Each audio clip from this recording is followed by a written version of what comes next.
আরং এক সচ্ছল চাষি। বেশ ধুমধামের সঙ্গে তার বিয়ে হলো সুন্দরী ভেরির সাথে। সুন্দরী বউ পেয়ে খুবই খুশি আরং। কিন্তু বিয়ের দুদিন বাদে একসঙ্গে খেতে বসে অবাক হয়ে গেল আরং।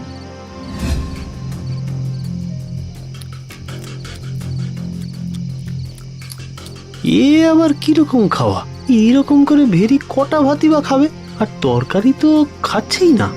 এইভাবে কাঁটা দিয়ে কয়েকটা ভাতের দানা খেয়ে আরঙের সঙ্গে উঠে পড়ল ভেরি।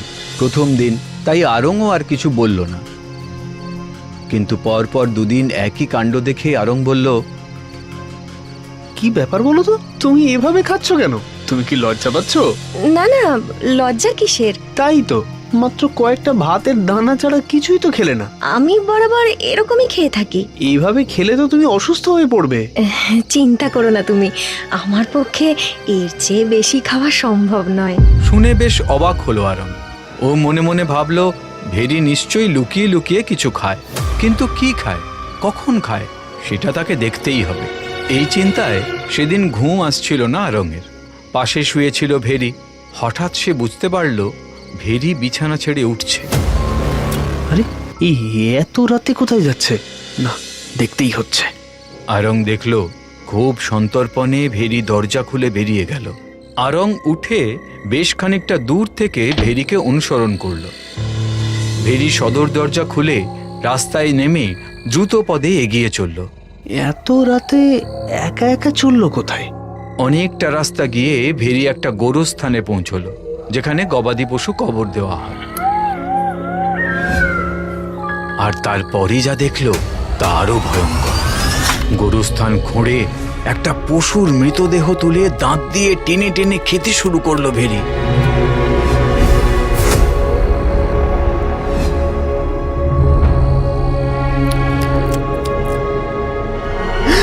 ও বাগো, এ তো মানুষ নয়, পিশাচ! কি সর্বনাশ! আমি একটা পিশাচকে বিয়ে করেছি। ও যদি আমাকে দেখে ফেলে তাহলে আমাকেও... না না, আমাকে পালাতে হবে, পালাতে হবে, পালাতেই হবে। কোনো কিছু না বলে দৌড় দেয় আরং। ঘরে ফিরে অপেক্ষা করে বউয়ের জন্য।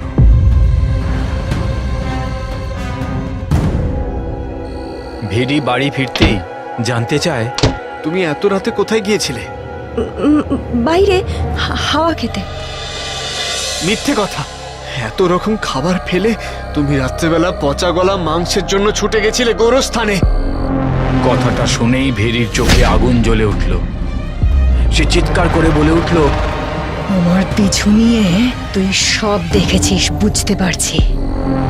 খুব কৌতূহল না? খুব কৌতূহল তোর। এবার তার ফল ভোগ কর।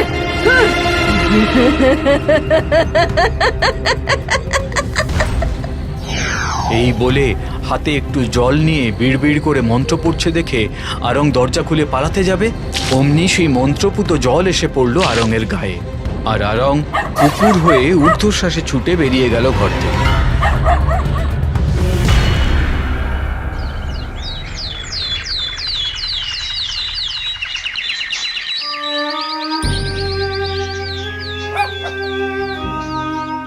হায় হায় হায় হায়, এই ছিল অদৃষ্টে।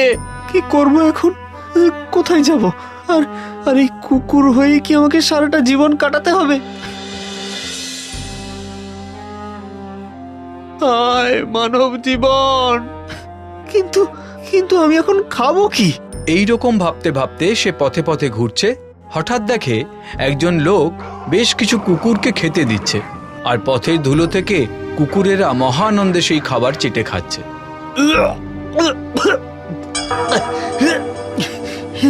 না না না না, আমি এভাবে কিছুতেই খেতে পারবো না।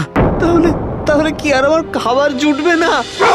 হঠাৎ কোথা থেকে একদল কুকুর এসে আরংকে তাড়া করলো। ভয়ে লেজ গুটিয়ে প্রাণপণে দৌড় মারলো আরং, আর দৌড়ে ঢুকে গেল একটা রুটির দোকানে। মালিক কি বুঝলো কে জানে, অন্য কুকুরদের তাড়িয়ে দিল। দোকানদার হয়তো ভাবলো কুকুরটি আশ্রয় প্রার্থনা করছে, তাই মায়াবশত তাকে তাড়িয়ে দিল না, বরং দুখানা রুটি খেতে দিল। আর মনে মনে ভাবলো, দেখে মনে হচ্ছে কুকুরটা খুবই ভদ্র। কোনো খাবারেই তো মুখ দিল না। থাক এখানেই, দোকানটা পাহারাও দিতে পারবে। সেদিন রাতে দোকানে রুটি কিনতে এলো বছর 25 সুন্দরী তুরি। তার চোখ পড়ল আরঙের দিকে। আরঙও তাকিয়ে আছে তুরির দিকে। তুরি মিটিমিটি হাসছে। ও হাসছে কেন? আচ্ছা, ও কি বুঝতে পারলো যে আমি মানুষ? সেটা কি করে সম্ভব? উফ, এই পৃথিবীর সব সম্ভব অসম্ভব আমার গুলিয়ে যাচ্ছে। রুটি নিয়ে দাম মিটিয়ে ইশারায় তুরি ডাক দিল আরঙকে।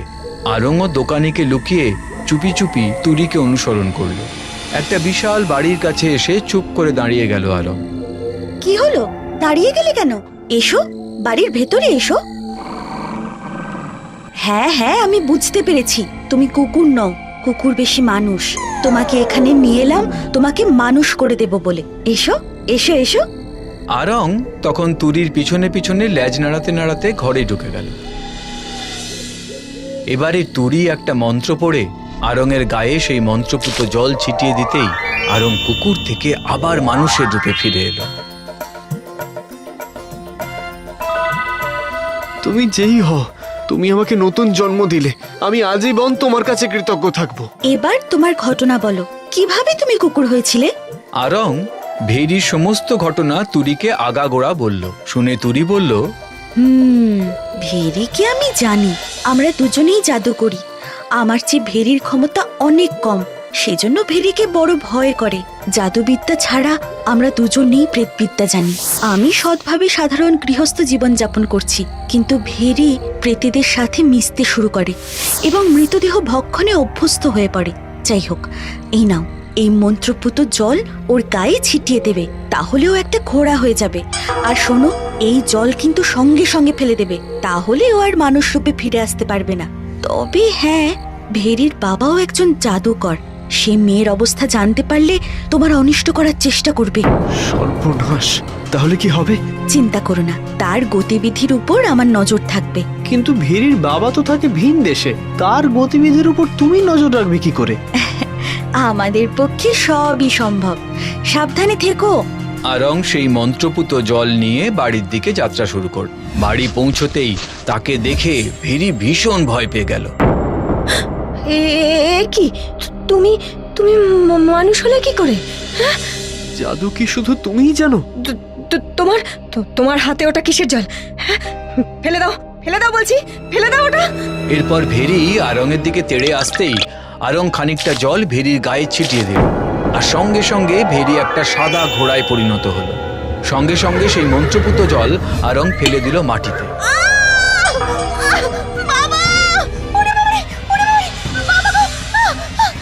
এরপর একটা দড়ি দিয়ে ঘোড়াটাকে বেঁধে ফেললো আরং, আর তাকে বেঁধে রাখলো ঘরের বাইরে।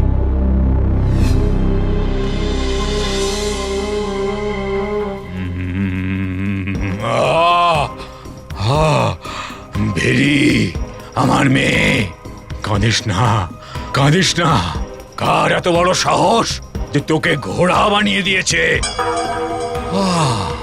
তুরি, তোকে আমি শেষ করে দেব তুরি।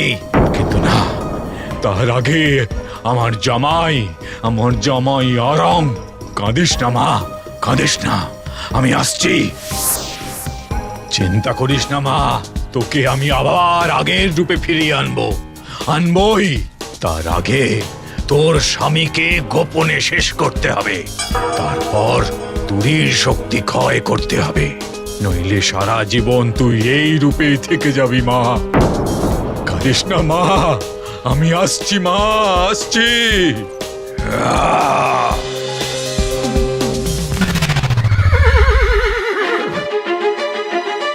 ভেরির বাবা একটা বিষধর সাপ হয়ে সন্তর্পণে ঢুকে পড়ল আরঙের ঘরে।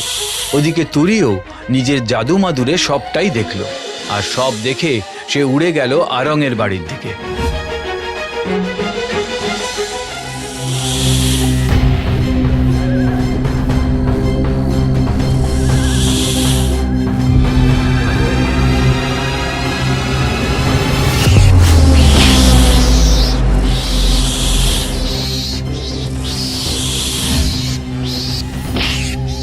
ভেরির আত্মচিৎকারে ঘুম ভেঙে যায় আরঙের। বিছানার পাশে নেউলকে দেখে ভয়ে ধড়মড় করে উঠে বসে আরং। ও মা গো!